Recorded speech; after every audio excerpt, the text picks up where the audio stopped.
বিশ্বের সবচেয়ে বড় ম্যানগ্রোভ সুন্দরবন বঙ্গোপসাগর উপকূলের খুলনা, সাতক্ষীরা ও বাগেরহাট জেলার বিভিন্ন অংশে এ বন ঘিরে বসবাস হাজারো মানুষের।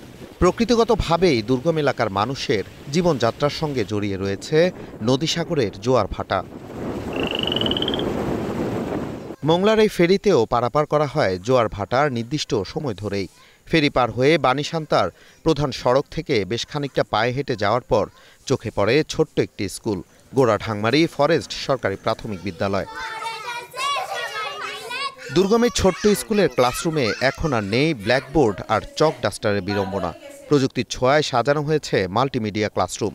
শিশুরা প্রযুক্তির মাধ্যমে শিখতে পারছে এবং নিজেদের এগিয়ে নিচ্ছে বলে জানান স্কুলের প্রধান শিক্ষক। শিক্ষার্থী এই যে মাল্টিমিডিয়া পাঠদানের ফলে শিক্ষার্থীরা ব্যাপক উৎসাহী হয় এবং তারা আবার শ্রেণীকক্ষে আসতেও তাদের বেশ আগ্রহ থাকে। প্রাথমিক শিক্ষা অধিদপ্তরের সঙ্গে আমাদের এই যে প্রাথমিক বিদ্যালয়ের যে সম্পর্ক, যে নির্দেশনাগুলো আছে, আগে আমাদের পেতে যেমন দেরি হতো, এখন এটা অনেক সহজ হয়ে গেছে। বাণীসান্তা বাজার থেকে প্রায় 3.5 কিলোমিটার পর্যন্ত ক্যাবল ট্রেনে সরকারের তথ্য যোগাযোগ প্রযুক্তি অধিদপ্তরের ইডিসি প্রকল্পের আওতায় স্থাপন করা হয়েছে ব্রডব্যান্ড ইন্টারনেট কানেকশন, আর তাতেই বদলেছে ক্লাসরুমের চিত্র। তথ্য যোগাযোগ প্রযুক্তি অধিদপ্তরের ইডিসি প্রকল্পের আওতায় সার্কেল নেটওয়ার্ক খুলনা এবং বাগেরহাট অঞ্চলের প্রায় 3700 কানেকশনের কাজ পেয়েছে। তো এমন স্কুল আছে যেগুলো ধরেন এতই প্রত্যন্ত এলাকা যেখানে আগে কোনোদিন ইন্টারনেট কানেকশন ছিল না, ওইখানে আমরা 3-4 কিলো ফাইবার, যেটা অনেকটা কষ্টসাধ্য ছিল, তবুও আমরা এটা ওভারকাম করে এসব স্কুলে কানেকশন করেছি যেন স্কুলের পাঠদান সেবাগুলো খুব সুন্দর হয়। প্রাথমিক বিদ্যালয় ছাড়াও বাণীসান্তা পিনাকপানি মাধ্যমিক বিদ্যালয়ে ব্রডব্যান্ড কানেকশন সহ আইসিটি ডিভিশনের আওতায় স্থাপন করা হয়েছে আইসিটিডি ডিজিটাল ল্যাব, যেখানে নিয়মিত তথ্য যোগাযোগ বিষয়ে চর্চা করতে পারছে শিক্ষার্থীরা।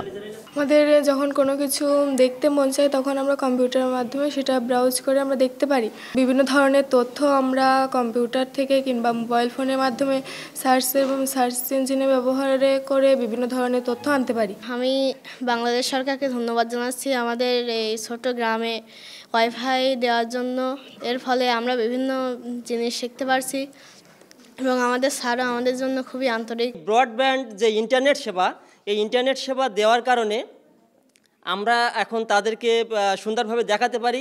এমনকি এই শিক্ষার্থীরা নিজেরাই কিন্তু এখন শিক্ষা সংক্রান্ত বিভিন্ন বিষয় সম্পর্কে আমাকে দেখায়।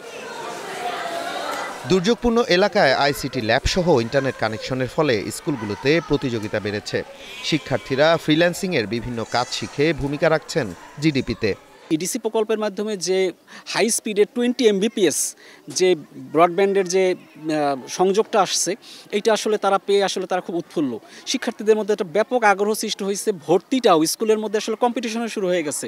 আউটসোর্সিং, ফ্রিল্যান্সিংয়ের মতো টপিকগুলোর আয়ত্ত করে তারা বিভিন্ন বিষয়ে আত্মস্থ করে তারা নিজেকে আরও কীভাবে এনরিচ করতে পারে, এই বিষয়গুলো আসলে উচ্চগতির যদি ইন্টারনেট ফ্যাসিলিটি এইরকম প্রান্তিক পর্যায়ে না থাকে তাহলে আসলে আশা করা সম্ভব না। এরাই ভবিষ্যতে আসলে বাংলাদেশের জন্য যে রেমিটেন্স যে নিয়ে আসা বা বাংলাদেশের জিডিপিতে যে তাদের যে কন্ট্রিবিউট করা, এইগুলো আসলে তারা করতে পারবে। মোংলার দিগন্ত প্রকল্প সরকারি প্রাথমিক বিদ্যালয়েও দেয়া হয়েছে দ্রুতগতির এই ইন্টারনেট কানেকশন। সরকারি তথ্য অনুযায়ী 65,000 প্রাথমিক বিদ্যালয়ের অর্ধেকেই লেগেছে প্রযুক্তির ছোঁয়া। ক্লাসরুমগুলোতে রয়েছে মাল্টিমিডিয়া প্রজেক্টর, কম্পিউটার ও নেট সংযোগ। স্কুল ছাড়াও ইডিসি প্রকল্পের আওতায় ব্রডব্যান্ড ইন্টারনেট সুবিধা দেয়া হয়েছে কমিউনিটি ক্লিনিকেও। দূরবর্তী এসব ক্লিনিকে এখন সকল রোগী অনলাইন রেজিস্ট্রেশনের আওতাভুক্ত হচ্ছে। স্বল্প সময়ে রিপোর্ট সহ যাবতীয় তথ্য আদান প্রদান হচ্ছে খুব সহজে। ক্লিনিকের প্রতিনিয়তই আমাদের অনলাইন নিয়ে কাজ করতে হয়। আমাদের মাস শেষে মাসিক যে রিপোর্টগুলো প্রদান করতে হয় ডিজি হেলথের ওখানে আমরা প্রদান করি। তো সেটার জন্য এখন যে আইসিটি অধিদপ্তর থেকে ইডিসি প্রকল্পের মাধ্যমে যে সেবাটা আমাদের দেওয়া হচ্ছে ক্লিনিকে, এটা আসলেই আমাদের জন্য অনেক সুবিধাজনক। যে কারণে আমাদের আগে যে ভোগান্তিগুলো হতো, আমরা রিপোর্ট দিতে যে অনেক সময় অনলাইনে কাজ করতে পারতাম না, তো বর্তমানে এই ধরনের কোনো সমস্যার সম্মুখীন আমরা হচ্ছি না। তাছাড়া উপজেলা ভূমি অফিসেও নির্বিঘ্নেই পরিষেবা নিচ্ছেন উপকূলীয় জনপদের বাসিন্দারা। প্রাকৃতিক বাধা পেরিয়ে যেখানে যোগাযোগের জন্য এখনও ঠিকভাবে স্থলপথ তৈরি হয়নি, ঠিক সেখানেই বাংলাদেশ সরকারের তথ্য ও যোগাযোগ প্রযুক্তি অধিদপ্তরের ইডিসি প্রকল্পের আওতায় এক নেটওয়ার্কিংয়ের সেতুপথ তৈরি হয়েছে, যা দূরবর্তী এই জনপদের জন্য খুলে দিয়েছে শিক্ষা, স্বাস্থ্যসেবা এবং সরকারি পরিষেবার এক নতুন দুয়ার। Nazmul Hasan, star news, Mongla.